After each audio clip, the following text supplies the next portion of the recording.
Hello students, welcome to Affairs Cloud. My name is Vikas Rana. Students, हम best of the best current affairs provide करते हैं। आप हमारी application career cloud को जाके चेक कर सकते हैं, जहां पर आप इजीली आपको वेरियस कोर्सेज देखने को मिलेंगे, क्विजेज अटेम्प्ट करने को मिलेंगी, पीडीएफ्स मिलेंगी जो कि आपकी प्रिपरेशन में बहुत ज़्यादा हेल्प करने वाली हैं। हमारा जो सेशन है, हमारा जो कोर्सेज है, ये क्यों टॉप नॉच रहते हैं? क्योंकि जो हमारी एप्लीकेशंस हैं, हम यहाँ को वेराइटी ऑफ क्वेश्चंस प्रोवाइड करते हैं, वेराइटी ऑफ नोट्स प्रोवाइड करते हैं, जहां पर आपको कंटेंट मिलेगा both Hindi as well as English में। आपको क्या करना है, हमारी एप्लीकेशन को डाउनलोड करना है गूगल ऐप स्टोर से, जो कि आप इजीली कैरियर्स क्लाउड के नाम से सर्च करके डाउनलोड कर सकते हैं। And once you have downloaded, आपको लॉगिन करना पड़ेगा with your Gmail ID. And login करने के बाद आपको हमारी जो भी कोर्सेज हैं वो यहाँ पर आपको सारे देखने को मिलेंगे। जो भी आपको क्विज अटेम्प्ट करनी है वो देखने को मिलेगी। आपको ई बुक्स मिलेंगी, यहाँ पर पाथ मिलेंगे आपको। एंड जैसे मैंने आपको बताया, हम डेली बेसिस पे, वीकली बेसिस पे और मंथली बेसिस पे करंट अफेयर्स अपलोड करते हैं, both in Hindi as well as English language. यहां पर आप देखेंगे जो डेली बेसिस पे आपको नोट्स प्रोवाइड किए जाएंगे, फिर आप यूट्यूब पे वीडियो देख सकते हैं, उसके बाद आप आके इस एप्लीकेशन पे क्विज अटेम्प्ट कर सकते हैं डेली बेसिस पे, जो कि बहुत ज़्यादा हेल्पफुल रहने वाले हैं। सिमिलरली वीकली बेसिस पे भी आप ये करेंगे, जो करंट अफेयर्स हैं उसकी आपको पीडीएफ मिलेगी एंड आप क्विज अटेम्प्ट कर सकते हैं वीकली बेसिस पे भी, जो कि आपकी प्रिपरेशन को एक स्टेप आगे लेके जाएगा। एंड फिर ऐसे ही जो मंथली बेसिस पे आपको 100 क्वेश्चंस की इंपॉर्टेंट पीडीएफ मिलेगी, वो आप रिवीजन के लिए एक बहुत अच्छा सोर्स रहेगा आप सभी स्टूडेंट्स के लिए जो गवर्नमेंट एग्जाम एस्पिरेंट्स हैं। इसी के साथ साथ आप देखेंगे, हम बैंकिंग और इकोनॉमी के करंट अफेयर्स प्रोवाइड करते हैं आपको। हम state wise current affairs provide करते हैं, चाहे वो उत्तराखंड, उत्तर प्रदेश, त्रिपुरा, तेलंगाना, कोई भी स्टेट हो। नॉट जस्ट दिस फ्रेंड्स, इसी के साथ साथ देखेंगे हम आपको टॉपिक वाइज करंट अफेयर्स भी प्रोवाइड करते हैं, और ये टॉपिक्स बहुत ज़्यादा इंपॉर्टेंट होते हैं। टॉपिक्स देखें तो जैसे important days, national affairs, international affairs, sports, defence, science and technology, apps and web portals, name the topic, और आपको उस टॉपिक के यहाँ पे करंट अफेयर्स देखने को मिलेंगे। जो भी गवर्नमेंट स्कीम्स लॉन्च की जाती हैं, जो भी एमओयू साइंस किए जाते हैं, जो भी इंडेक्सेस एंड रिपोर्ट्स आती हैं, वो सारी हमारे द्वारा कवर की जाती हैं, ताकि स्टूडेंट को one of the best experience मिल सके करंट अफेयर्स का। हेलो फ्रेंड्स, तो आज की वीडियो में हम 30 और 31 जुलाई के इंपॉर्टेंट करंट अफेयर्स डिस्कस करेंगे।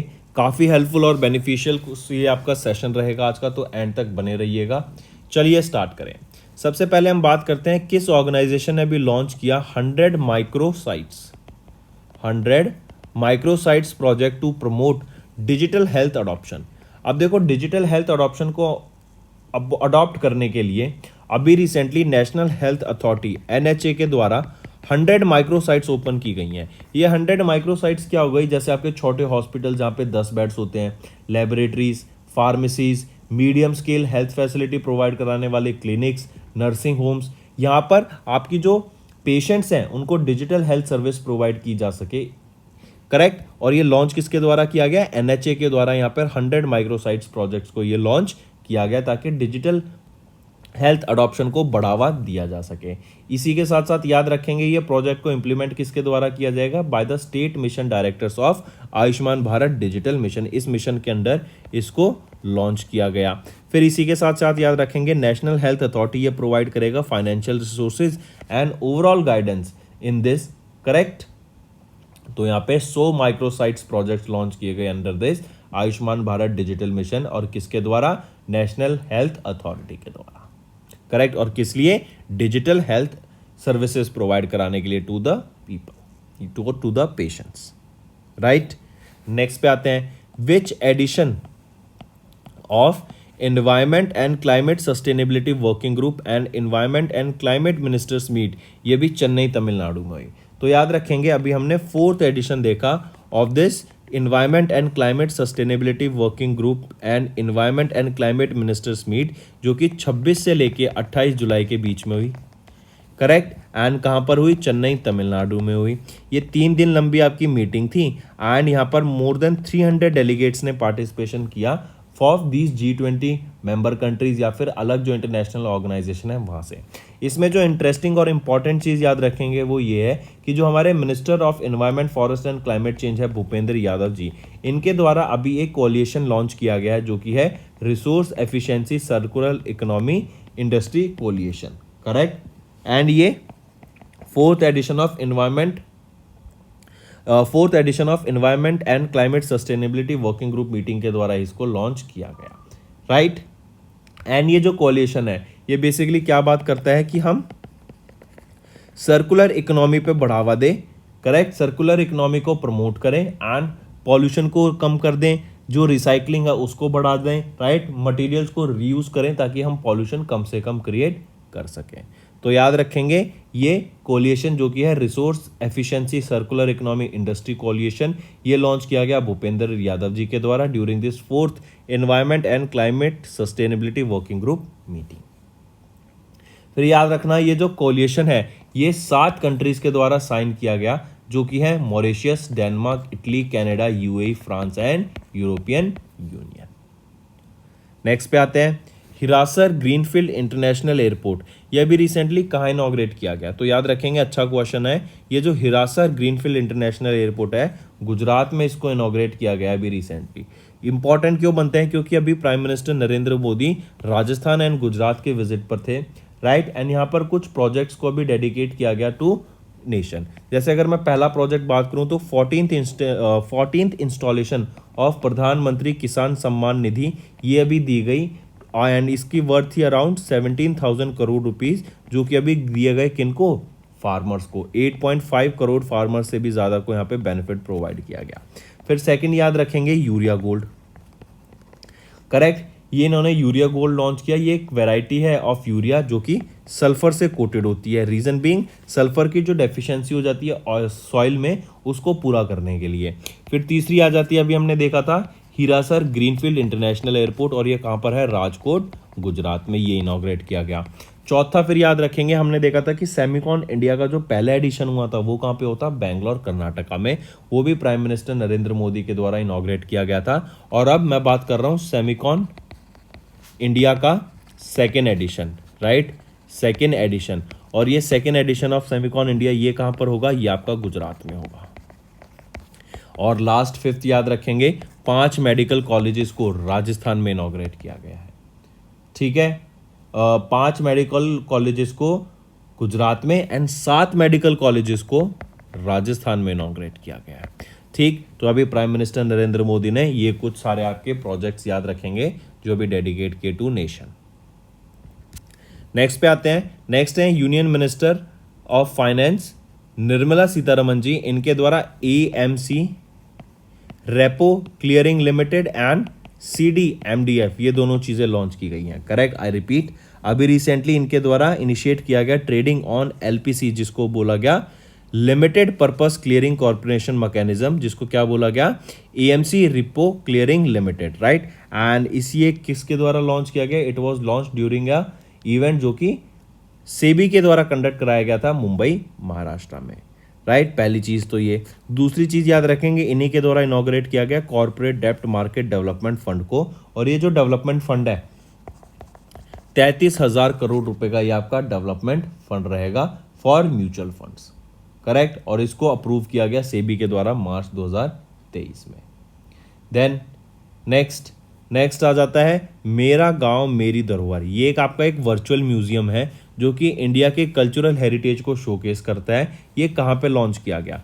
तो ये न्यू दिल्ली में लॉन्च किया गया था in the premises of Qutub Minar, right. यहाँ पर 6.5 लाख विलेजेस के जो आपके मैप्स हैं वो शोकेस किए जाएंगे, राइट। एंड ये आपका पोर्टल है, पोर्टल का मतलब क्या हो जाता है? ये एक आपकी वेबसाइट है जो शोकेस करेगी वेरियस मैप्स को of this 6.5 lakh villages, correct. इससे क्या होगा?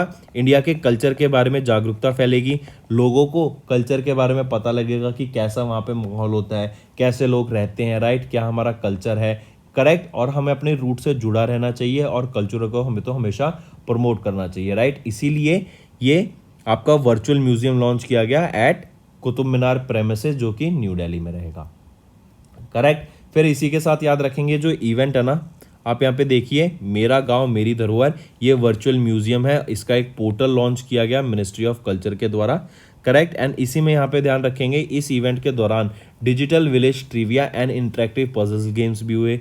फिर on the occasion the projection mapping show was premiered showcasing India का रिच हेरिटेज कल्चर, राइट। फिर यहीं पर viewers can access synchronised audio for show through the portal, making it convenient for them to watch nearby places such as rooftops and balconies के through भी। Coming back आप देख सकते हैं हम क्या बात कर रहे हैं, मेरा गांव मेरी धरोहर। ये एक वर्चुअल म्यूजियम है ताकि इंडिया के कल्चर को प्रमोट किया जा सके, और इसका एक पोर्टल मतलब एक वेबसाइट लॉन्च की गई किसके द्वारा, मिनिस्ट्री ऑफ कल्चर के द्वारा। ठीक है, चलिए नेक्स्ट पे आते हैं। नेक्स्ट है अभी ministry of electronics information technology, जो कि इंडिया की आ जाती है। इन्होंने किस कंट्री के साथ अभी एक एमओयू साइन किया, ऑफ उस कंट्री के ministry of information and communication technology के साथ, ताकि जो इंडिया की वास्ट पॉपुलेशन, हम जानते हैं इंडिया वर्ल्ड का मोस्ट पॉपुलेटेड कंट्री बन गया है, करेक्ट। तो इंडिया की जो हम वास्ट पॉपुलेशन को कैटर कर रहे हैं थ्रू वेरियस डिजिटल सर्विसेज जैसे आधार कार्ड, करेक्ट, फिर digi locker services, then UPI हमने लॉन्च किया ट्रांजैक्शन फाइनेंस से रिलेटेड। तो ये जो सारी फैसिलिटीज हम प्रोवाइड कर रहे हैं, डिजिटल सर्विसेज प्रोवाइड कर रहे हैं इंडियन सिटीजन्स को, similar kind of digital services हम प्रोवाइड कर सकें उस कंट्री में। वो कौन सी है, पेपुआ न्यू गिनिया, करेक्ट। और इसको बोला जाता है इंडिया स्टैक। तो इंडिया स्टैक जो वर्ड आएगा पीडीएफ में, कंफ्यूज मत होना, वो क्या होता है कि जो हमारे डिजिटल लॉकर हो गया, आधार कार्ड सर्विसेज हो गया, यूपीआई की जो डिजिटल सर्विस हो गई, ये सारी डिजिटल सर्विसेज का जो एक सेट है उसको हम इंडिया स्टैक कह देते हैं, राइट। ये जो डिजिटल इंफ्रास्ट्रक्चर हमने सेटअप किया हुआ है ताकि इंडिया के लोगों को बेनिफिट प्रोवाइड किया जा सके, इसको हम इंडिया स्टैक कह देते हैं, करेक्ट। तो MEITY ऑफ इंडिया, इन्होंने MOU साइन किया MICT ऑफ पेपुआ न्यू गिनिया के साथ, ताकि इस इंडिया स्टैक को हम इम्प्लीमेंट कर सकें इन पेपुआ न्यू गिनिया, एंड वहाँ की जो पॉपुलेशन है हम उसको डिजिटल सर्विसेज के थ्रू कैटर कर सकें, करेक्ट। तो बेसिकली ये MOU क्या करेगा, एक डिजिटल इंफ्रास्ट्रक्चर बनाने का काम करेगा इन पेपुआ न्यू गिनिया। इसके लिए इन्होंने, इन दोनों ऑर्गेनाइजेशन, इन दोनों ने मिनिस्ट्रीज ने यहाँ पे MOU साइन किया। इससे क्या होगा, एक डिजिटल पब्लिक इंफ्रास्ट्रक्चर बनेगा, डिजिटल पेमेंट गेटवे होगा, डाटा एक्सचेंज बनेगा, देन जो डाटा है उससे प्रोटेक्शन पॉलिसीज बनाई जाएंगी, कनेक्टिविटी स्ट्रांग होनी चाहिए। इंडिया में आप देखेंगे जियो का जो रेवोल्यूशन आया था उससे भी काफ़ी ज़्यादा बेनिफिट मिला है, क्योंकि अब मोस्टली इंडिविजुअल्स के पास आप देखेंगे स्मार्टफोन है। लेकिन एक और इंटरेस्टिंग आपको डाटा बताता हूँ, पूरे वर्ल्ड की अगर हम बात करें ना, तो इंडिया में जो अभी मोबाइल फ़ोन का पेनिट्रेशन आप देखेंगे वो सबसे ज़्यादा है पूरे वर्ल्ड, मतलब पेनिट्रेशन इन अ सेंस कि अभी बाकी है। पूरे वर्ल्ड में आप हर लोगों के पास आपको स्मार्टफोन देखने को मिलेगा, लेकिन अभी भी इंडिया में हाफ ऑफ द पॉपुलेशन ऐसी है जिनके पास स्मार्टफोन्स नहीं है। इसीलिए जो बड़े बड़े स्मार्टफोन्स मैन्युफैक्चरर्स हो गए, कंपनियां हो गई, वो इंडिया को टारगेट करती हैं, क्योंकि इंडिया में अभी जो पेनिट्रेशन है स्मार्टफोन का वो बहुत ज़्यादा है, क्योंकि अभी बहुत सारे लोगों के पास स्मार्टफोन्स अवेलेबल नहीं है, करेक्ट।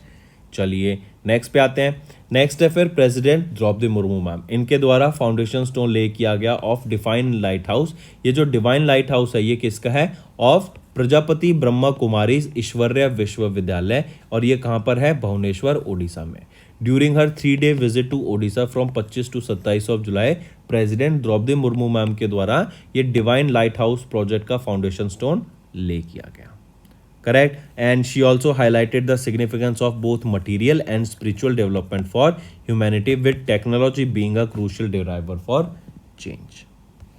चलिए नेक्स्ट पे आते हैं, काफ़ी इंपॉर्टेंट है इन्फॉर्मेशन, नेक्स्ट याद रख के चलेंगे। अगर मैं पूछूं लीड इंश्योरर बताओ कौन अपॉइंट किया गया है of Uttar Pradesh as well as West Bengal.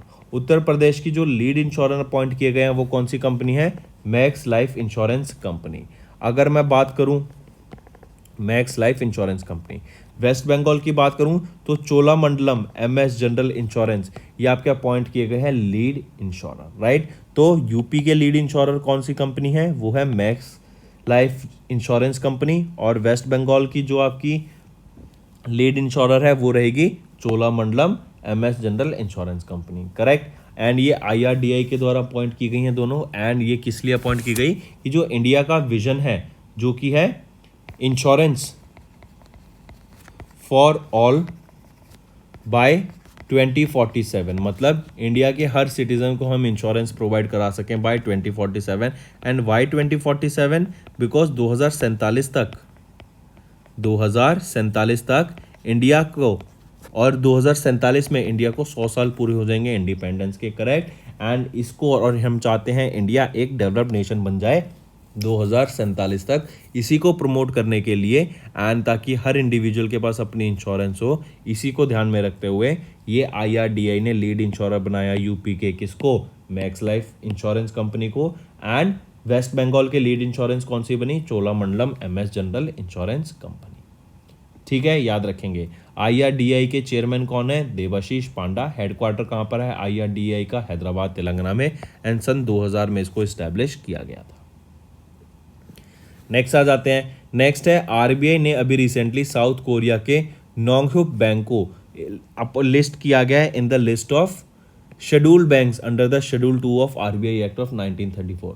Scheduled banks होते कौन से हैं, शेड्यूल्ड बैंक वो होता है जो क्वालिफाई करता है for the paid up capital and collected fund must be at least 5 lakh rupees, right. इनको स्मॉल इंटरेस्ट रेट पे, मतलब कम इंटरेस्ट रेट पे यहाँ पर लोन मिल जाता है, राइट। फिर इसी के साथ साथ याद रखना जो आपका NH बैंक है, नोंगह्यूप बैंक, ये आपका पहला शेड्यूल बैंक बना जिन्होंने अपनी ब्रांच खोली है नोएडा उत्तर प्रदेश में, करेक्ट।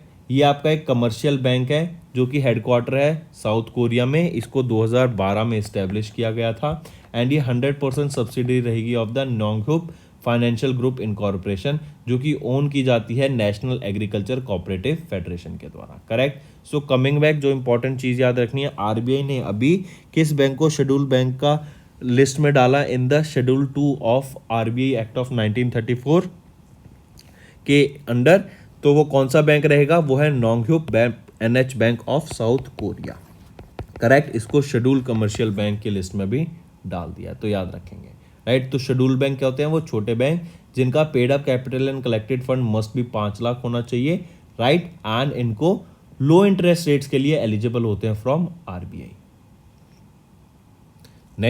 नेक्स्ट आ जाता है RITES एंड IRFC, इन दोनों के बीच में भी मेमोरेंडम ऑफ अंडरस्टैंडिंग एक किया गया to collaborate rail infrastructure project. जो रेलवे है उससे रिलेटेड जो इंफ्रास्ट्रक्चर प्रोजेक्ट्स है वो बनाने की यहाँ पे बात की गई, ताकि जो रेल इकोसिस्टम है उसको हम और ज़्यादा एडवांस कर सकें, उसमें हम डेवलपमेंट ला सकें, राइट। नई नई सर्विसेज प्रोवाइड की जा सके टू द कस्टमर्स। इसी के लिए अभी रिसेंटली RITES जो कि है rail India technical and economic service limited, जो कि एक mini Ratna category 1 schedule A CPSE है under the ministry of railways, इन्होंने एक MOU साइन किया इंडियन रेलवेज फाइनेंस कॉरपोरेशन के साथ, ताकि जो कोलैबोरेशन की पॉसिबिलिटीज़ है, जो इकोसिस्टम है, जो इंफ्रास्ट्रक्चर है, उसको और बेटर किया जा सके, क्योंकि फाइनेंस की तो ज़रूरत पड़ेगी, और ज़्यादा पैसा लगेगा ताकि नए नए इंफ्रास्ट्रक्चर प्रोजेक्ट्स आ सकें, राइट। सस्टेनेबल ग्रोथ को हम प्रमोट कर सकें, नए नए इनोवेशन आ सके, नई नई टेक्नोलॉजी को इनोवेट किया जा सके एंड नई नई सर्विसेज प्रोवाइड की जा सके टू द कस्टमर, जिससे जो रेल इकोसिस्टम है उसको काफ़ी ज़्यादा बढ़ावा मिलेगा। नेक्स्ट आ जाते हैं। अभी recently ministry of youth affairs and sports, इन्होंने रिकॉग्नाइज किया हैंडबॉल एसोसिएशन ऑफ इंडिया को as the national sports federation. तो मैंने अभी क्या बताया, ministry of youth affairs and sports, इन्होंने हैंडबॉल एसोसिएशन ऑफ इंडिया को अभी रिसेंटली नेशनल स्पोर्ट्स फेडरेशन का खिताब दे दिया है, राइट, विद इमीडिएट इफेक्ट। इससे क्या होगा, जो हैंडबॉल हमारा स्पोर्ट्स है उसको काफ़ी ज़्यादा बढ़ावा मिलेगा, उसके प्रमोशन के लिए उसकी रूल्स एंड रेगुलेशन सेटअप करने में भी इससे काफ़ी हेल्प मिलेगी, करेक्ट। याद रखेंगे, काफ़ी इंपॉर्टेंट। अगर यहीं पे मैं बात करूं, हैंडबॉल एसोसिएशन ऑफ इंडिया के प्रेसिडेंट कौन रहेंगे, दिग्विजय सिंह चौटाला। यहीं पे अगर मैं सेक्रेटरी जनरल की बात करूं, वो है जगमोहन राव जी, ठीक है। चलिए नेक्स्ट पे आते हैं। During GeM awards for 23-24 who was honoured with lifetime achievement award. ये जेम अवार्ड्स क्या है, गवर्नमेंट ई मार्केट प्लेस मत समझना इनको। जेम क्या है, global education mentor, global education mentor award 2023-24 के किनको ऑनर किया गया with lifetime achievement award, वो है ANI के चेयरमैन प्रेम प्रकाश जी।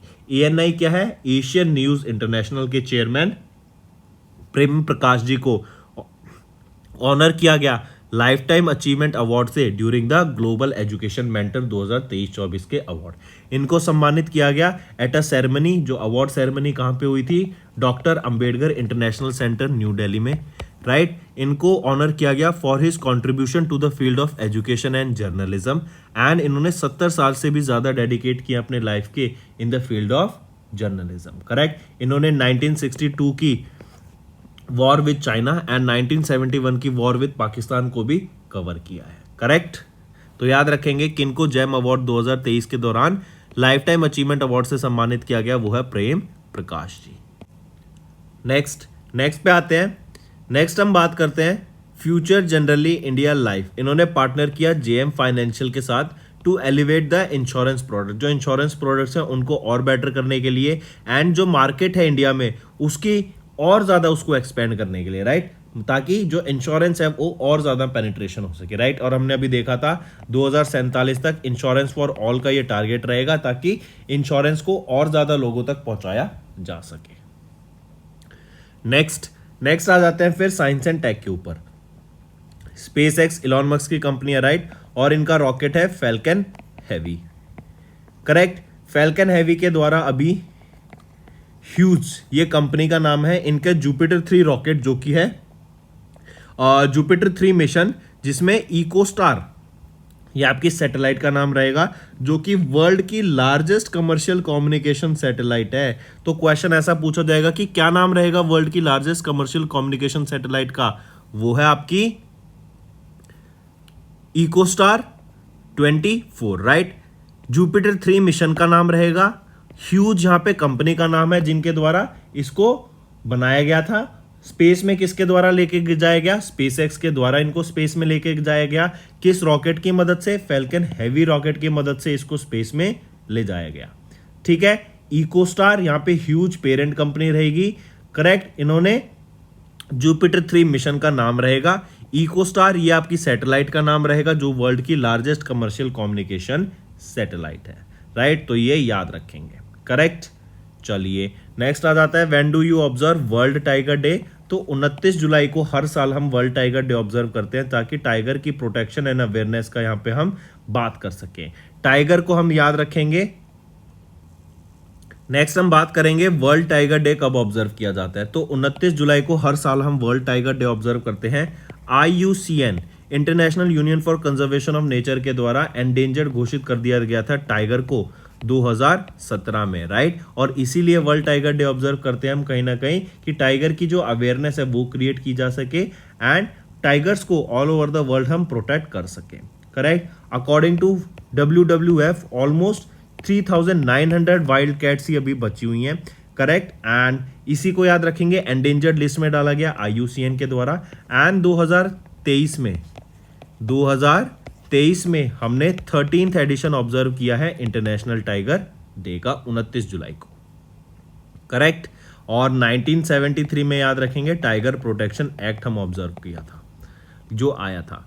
नेक्स्ट आ जाता है फिर स्टेट न्यूज़। अभी recently Tamil Nadu and UK government के द्वारा अभी MOU सेटअप किया गया 2 चीज़ों के लिए। ये जो MOU साइन किया गया ना, एक तो है बोटानिकल गार्डन सेटअप करने के लिए और दूसरा है एक ग्रीन रेटिंग फ्रेमवर्क सेटअप करने के लिए for industrial and industrial corporations के लिए। जो इंडस्ट्रीज है उनको डीकार्बनाइजेशन की तरफ ले जाने के लिए, उनके जो सस्टेनेबल डेवलपमेंट गोल्स है उनको फॉलो कराने के लिए एंड ऐसे फ्रेमवर्क बनाने के लिए कि जो ये डीकार्बनाइजेशन को जो रूल्स हैं उनको फॉलो करे कंपनी एंड उनके बेसिस पे फिर अपने प्रोग्रेस को, अपने ऑपरेशंस को आगे बढ़ाए। करेक्ट, एंड ये जो बोटानिकल गार्डन्स रहेंगे ये बेसिकली क्या है कि अपने एरिया को क्लीन रखा जाए, एनवायरनमेंट को क्लीन रखा जाए एंड इससे क्या होगा, आपके जो नेटिव प्लांट्स हैं तमिलनाडु के उनको यहाँ प्रमोट करने की बात की जाएगी। जो एंडेंजर्ड है, जो थ्रेटन्ड स्पीशीज है उनको यहाँ पर बढ़ाने की बात की जाएगी। एंड ये आपका बोटानिकल गार्डन भी कहाँ सेटअप किया जाएगा, तमिलनाडु में ही। फिर एक आ जाता है मैंग्रोव प्रोजेक्ट्स की, मैंग्रोव्स को बढ़ावा देना चाहिए। करेक्ट, उसको सेव करने के लिए। फिर यहीं पे साथ साथ याद रखेंगे इंडस्ट्रियलाइजेशन डीकार्बनाइजेशन प्रोजेक्ट जो कि आपका green rating framework for industrial decarbonisation. इसके अंदर क्या होगा, ग्रीन रेटिंग फ्रेमवर्क सेटअप किया जाएगा इंडस्ट्रीज के लिए और उनको प्रमोट किया जाएगा बिजनेसेस को कि जो अपने ऑपरेशंस है वो लो कार्बन की तरफ ले जाएं एंड लो कार्बन कमिटमेंट को फॉलो करें। एंड हम जानते हैं इंडिया का टारगेट है 2070 तक हम कार्बन न्यूट्रल बनना चाहते हैं। करेक्ट, तो Tamil Nadu and United kingdom government के बीच में ये MOU साइन हुआ और ये साइन हुआ था during the 4th edition of the G20 environment and climate sustainability working group meeting. और ये कहाँ हुई थी, ये भी तमिलनाडु में ही हुई थी।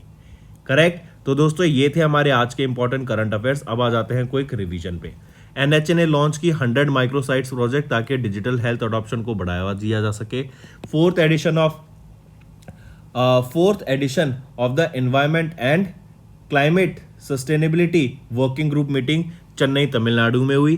फिर प्राइम मिनिस्टर नरेंद्र मोदी ने विजिट किया राजस्थान एंड गुजरात एंड वहां पे कुछ प्रोजेक्ट्स को लॉन्च किया, डेडिकेट किया to nation. Nirmala Sitharaman ma'am जो कि हमारी फाइनेंस मिनिस्टर हैं, इन्होंने लॉन्च किया AMC repo clearing limited and CDMDF.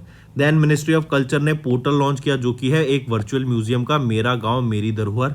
Then MEITY India ने साइन किया एक MOU MICT के साथ ऑफ पेपुआ न्यू गिनिया, ताकि जो इंडिया का डिजिटल फ्रेमवर्क है इंडिया में जो हम यूज करते हैं, जैसे आपका इंडिया स्टैक के अंदर आ गया Aadhaar card, UPI, DigiLocker, ये भी वहां पर इंप्लीमेंट किया जा सके। Then President Droupadi Murmu ma'am, इन्होंने फाउंडेशन स्टोन ले किया of divine lighthouse. Then Max Life को अपॉइंट किया गया as the lead insurer of Uttar Pradesh.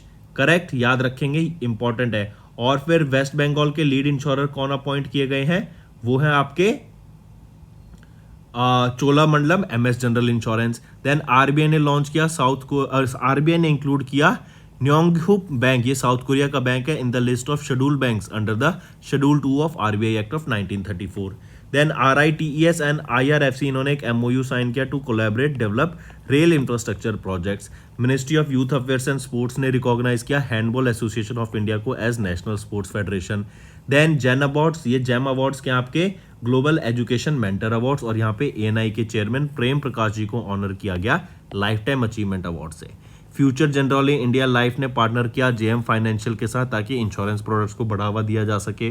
Space x के फैल्कन हैवी रॉकेट ने लॉन्च किया ह्यूज का जुपिटर 3 मिशन, जो कि वर्ल्ड का लार्जेस्ट कमर्शियल सैटेलाइट को स्पेस में लेके जाएगा, इकोस्टार को। देन इंटरनेशनल टाइगर डे 29 जुलाई को तमिलनाडु एंड UK गवर्नमेंट ने एक MOU साइन किया ताकि बॉटेनिकल गार्डन्स को सेटअप किया जा सके इन चेन्नई तमिलनाडु। ठीक है, तो दोस्तों ये थे हमारे इंपॉर्टेंट करंट अफेयर्स आज के। करेक्ट, अब आ जाते हैं रिवीजन पार्ट पर। सबसे पहले आ जाता है IECC कॉम्प्लेक्स, जिसका नाम भारत मंडपम रखा गया है।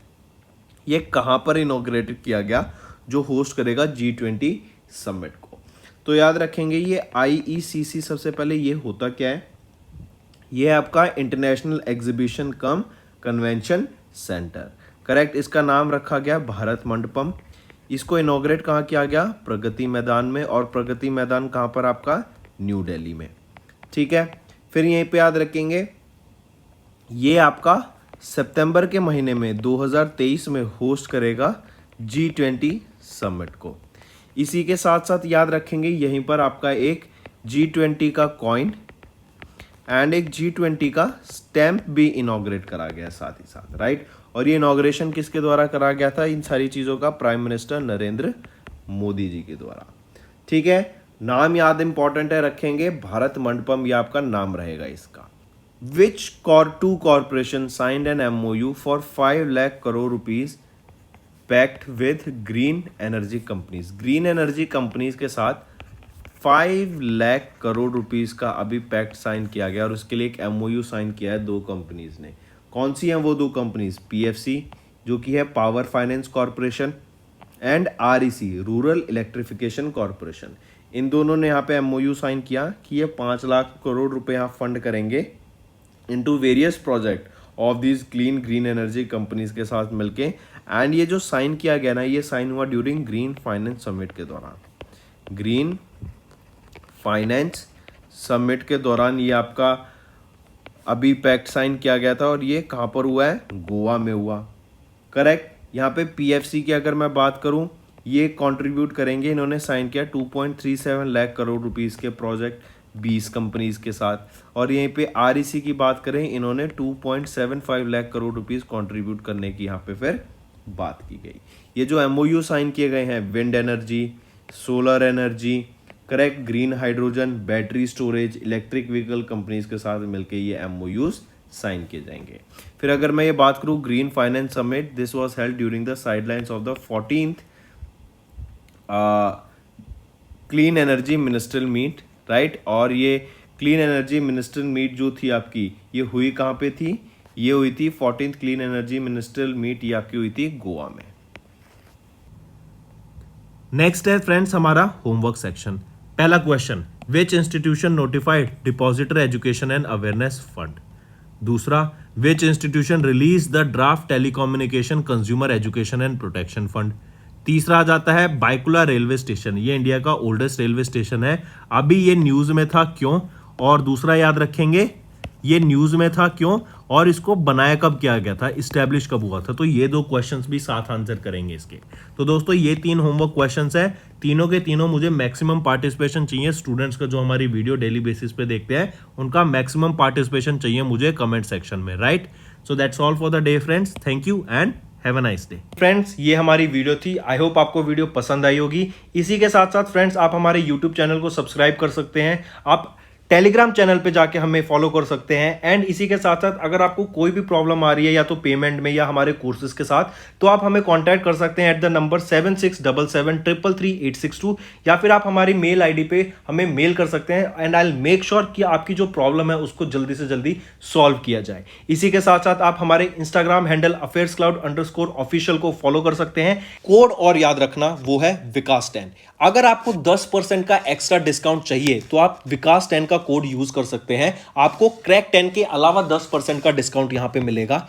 और इसी के साथ साथ अगर आपको कोई भी इश्यू आ रहा है हमारी एप्लीकेशन से रिलेटेड, वेबसाइट से रिलेटेड, या आपका कोर्स परचेज नहीं हो रहा, या आपका कोर्स परचेज हो गया, पैसे कट गए हैं, या कोई भी इशू आ रहा है, तो आप हमें कॉन्टैक्ट कर सकते हैं एट द नंबर 9677333862, या फिर आप मेल कर सकते हैं support@affairscloud.com पे, एंड आई मेक श्योर हमारा रिप्रेजेंटेटिव आपको जल्दी से जल्दी आपको रीच करेगा एंड आपकी प्रॉब्लम को सॉल्व करेगा। That's all for the day friends, I hope you enjoyed the session, and you can follow us on the YouTube channel, as well as apart from YouTube channel you can go and follow us at Affairs Cloud Telegram channel. And if you have any queries related to the content or the of courses offered to you or the payment which you did on the application, you can contact us on the number provided, that is 7677333862. Apart from this friends, you can follow us on the Facebook as well as on Instagram handle, that is affairscloud_official. In the end friends, if you use a code that is Vikas10, you will be getting an additional extra 10% discount by using this code Vikas10. Also, if you have any problem regarding the course purchase, any problem regarding to our application, you can contact us on the mobile number, that is 9677333862. And if you want to mail us, you can also mail us on support@affairscloud.com, and I assure you that our representative from us will be contacting you soon and resolving your issue.